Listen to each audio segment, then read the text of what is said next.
మన ఆంధ్ర మాత రుచి సహజంగానే చాలా బాగుంటుంది. దానికి తోడు మనము కోడి కూరని కలిపామో దాని రుచి వేరే చెప్పనక్కర్లేదు. అంత బ్రహ్మాండంగా ఉంటుంది. ఈసారి నా స్టైల్లో గోంగూర చికెన్ కర్రీ ఎలా చేస్తాను అన్నది చూపిస్తున్నానండి. ఈసారి అయితే చాలా బాగా కుదిరింది అండ్ రుచి కూడా చాలా బాగుంది. ఈ వీడియో స్కిప్ చేయకుండా చూడండి. Welcome back to this is by Vandana. నేను దీనికోసం ఒక 100 గ్రాముల గోంగూరని తెచ్చుకున్నానండి. దీన్ని ఫస్ట్గా వాటర్లో మంచిగా కడిగి ఒక జల్లి గంటలో వేసుకొని నీరంతా పోయేంత వరకు పక్కన పెట్టుకున్నాను. వాటర్ లేకుండా ఉంటే బాగుంటుంది. అండ్ 2 సార్లు ఖచ్చితంగా ఉప్పు వేసుకొని కడుక్కోండి. గోంగూరకి పురుగు వచ్చే ఛాన్స్ ఎక్కువగా ఉంటుంది కాబట్టి. అలాగే ఇది ఒక 1/2 కిలో చికెన్ అండి. దీన్ని శుభ్రంగా కడుక్కొని దీంట్లో నేను పసుపు అలాగే ఉప్పు వేసి కలిపి పక్కన పెట్టుకున్నాను ఒక అరగంట సేపు. అలా పెట్టుకోవడం వల్ల ఉప్పు ముక్కకి మంచిగా పడుతుంది అని. తర్వాత ఒక ప్యాన్ తీసుకొని దాంట్లో ఈ గోంగూర కోసం కావాల్సిన 1 చెంచా నూనె అండి. గోంగూర వేయించడానికి మనకు నూనె ఎక్కువగా పట్టదు. గోంగూర త్వరగా ఉడికిపోతుంది కాబట్టి నూనె వేసుకొని ముందుగా శుభ్రంగా కడిగి ఆరనిచ్చిన గోంగూరను కూడా ఇందులో అంతా వేసేసుకొని నేను మూత పెట్టుకున్నానండి. ఒక 2 నిమిషాల తర్వాత మూత తీసి చూసేసరికి మొత్తం గోంగూర సగంకి ఎక్కువ ఉడికిపోయింది. దాన్ని కలుపుతూ మనము ఫ్రై లాగా చేసేసుకుంటే గోంగూర అన్ని వైపులా పర్ఫెక్ట్గా వేగిపోతుంది. అలాగే దాని రుచి కూడా బాగుంటుంది. ఇలా చూసారా, 1 సైడ్ అంతా ఉడికింది కదా. ఇప్పుడు ఇంకొక సైడ్ ఇలా కలిపేస్తే ఉడికిపోతుంది. అండ్ మనకు ఈ గోంగూర ఉడకడానికి చాలా అంటే చాలా తక్కువ టైం పడుతుందన్నమాట. టేస్ట్ కూడా బాగుంటుంది. ఇక్కడ మీరు ఎండుమిరపకాయలు వేసుకోవచ్చు, లేదు అంటే ఇలాగా కూడా ఫ్రై చేసేసుకోవచ్చు. దీన్నంతా ఒకసారి నేను స్మాష్ చేస్తున్నానండి స్పూన్తో. చాలామంది గ్రైండ్ చేసుకొని పేస్ట్ లాగా చేసుకుంటారు. అలా నాకు ఇష్టం లేదు. ఆకులాగానే ఉంటే నాకు నచ్చుతుంది. మీకు ఒకవేళ ఇలా వద్దు అనుకుంటే ఇక్కడ మీరు ఈ పేస్ట్ని గ్రైండర్లో వేసుకొని అలా కచ్చపచ్చగా తిప్పేసుకోవచ్చు.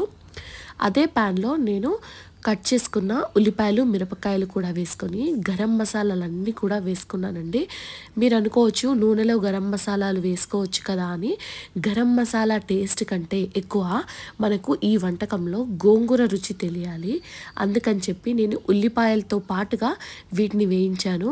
ఘాటు నాకు ఈ రుచిలో కన్నా గోంగూర రుచి ఎక్కువ తెలియాలి. అందుకని చెప్పి నేను ఉల్లిపాయలతో పాటుగా వేసేసుకున్నాను. మీకు ఘాటు కూడా కావాలి అనుకుంటే కొన్ని ఎక్కువ మసాలాలు ఫస్ట్ నూనెల్లో వేయించేసేసుకోండి. తర్వాత ఉల్లిపాయలు మంచిగా వేగిన తర్వాత దీంట్లో నేను అల్లం వెల్లుల్లి పేస్ట్ కూడా వేసి పచ్చిదనం పోయేంత వరకు వేయించుకున్నాను. ఫస్ట్ నేను పసుపు కొద్దిగా చికెన్కి మందమే వేశాను. ఇప్పుడు ఉల్లిపాయలకు సరిపడా ఇంకో కొంచెం పసుపు కూడా వేసి దాన్ని కూడా పచ్చిదనం పోయిన తర్వాత ముందుగా మ్యారినేట్ చేసి పెట్టుకున్న చికెన్ని కూడా దీంట్లో వేసి వేయించుకోవాలండి. చికెన్ ఖచ్చితంగా అన్ని వైపులా వేగాలి, నీసు వాసన రాకుండా ఉండడానికి. ఎంత త్వరగా రంగు మారింది చూసారా, ఇలా అన్నమాట. మీకు గ్రేవీ ఎక్కువ కావాలి అనుకున్న వాళ్ళు మీరు ఉల్లిపాయలు ఎక్కువ వేసుకోవచ్చండి. నాకు గ్రేవీ కంటే ఇలా దగ్గరగా తింటేనే ఇష్టము గోంగూర చికెన్. అందుకని నేను ఉల్లిపాయలు మామూలుగా వేసుకున్నాను. మధ్య మధ్యలో మూత తీస్తూ కలుపుతూ ఉండండి, లేదంటే అడుగు మాడిపోయే ఛాన్స్ ఉంటుంది. కాబట్టి ఇలా చికెన్ అంతా వేగిన తర్వాత దీంట్లో నేను కారం కూడా వేసుకున్నానండి. నేను వాడిన ఈ 1/2 కేజీ చికెన్కి నాకు 1 చెంచా కంటే కొద్దిగా ఎక్కువ కారం వేసుకున్నాను. నేను వేసుకొని మంచిగా ఫ్రై చేసుకున్నాను అనమాట. ఇది కూడా ఫ్రై కావాలి, లేదంటే కారం టేస్ట్ వస్తుందండి. కారం మంచిగా ఫ్రై అయిన తర్వాత మాత్రమే మనము దీంట్లో కొద్దిగా చికెన్ ఉడకడానికని చెప్పి నీళ్లు పోసుకోవాలి. చూసారా, ఇలా నొక్కినప్పుడు ముక్క లోపలికి వెళ్ళిపోయింది అంటే ఇది పర్ఫెక్ట్గా ఉడుకుతుంది అని. మూత పెట్టేసుకొని ఇంకొక 5 నిమిషాలు వేగిన తర్వాత ఒక చిన్న గ్లాస్లో నేను నీళ్లు పోసుకున్నానండి చికెన్ ఉడకడానికి అని. చికెన్ అంతా కలిపి మూత పెట్టుకోండి. మూత పెట్టుకుంటే లో ఫ్లేమ్ పైన మనం పెట్టుకొని కుక్ చేసుకోవచ్చు, లేదా మీడియం ఫ్లేమ్ పైన కూడా కుక్ చేసుకోవచ్చు. హై ఫ్లేమ్ మీద మాత్రం పెట్టుకోవద్దండి, చికెన్ అంతా మాడిపోతుంది, అలాగే ఉడకదు కూడా.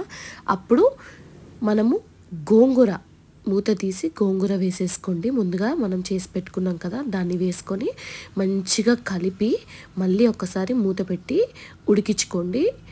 చికెన్ అంతా ఆల్రెడీ ఉడికిపోయింది. ఇప్పుడు గోంగూర రుచి మాత్రమే దీనికి పడుతుందనమాట. ఉప్పు కారం ఏమన్నా తక్కువ ఉంటే అడ్జస్ట్ చేసుకొని దీంట్లో ధనియాల పొడి అలాగే గరం మసాలా కూడా వేసేసుకొని మళ్ళీ కలిపేసి మూత పెట్టి ఇంకొక 5 నిమిషాలు ఉడకనివ్వండి. తర్వాత మనకు ఈ గోంగూర చికెన్ రెడీ అయిపోయినట్టే అండి. దీంట్లో కొత్తిమీర వేసేసుకొని మనము సర్వ్ చేసేసుకోవచ్చు. చాలా చాలా టేస్టీగా ఉండే గోంగూర చికెన్ అయితే రెడీ అయిపోయింది.